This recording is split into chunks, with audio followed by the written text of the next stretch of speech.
Hello, in this video I'm sharing with you step-by-step guide how to recover a deleted video on TikTok. Now as we get started, don't forget to hit the like button down below and don't forget to subscribe to the channel if you are new.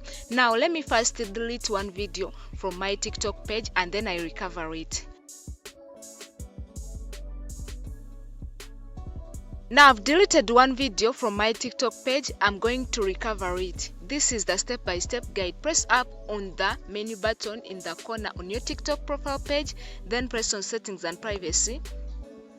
Now make sure if you reach this page, make sure that you scroll and press on activity center right here. Now right here, make sure that you scroll and press on recently deleted right here. Now this is the video I've just deleted from my TikTok page, so you just press on the video and then press on restore. Make sure you press on restore, and here is the video I've just restored, and that's how you can recover a deleted video on TikTok. Don't forget to like the video and subscribe to the channel if you are new.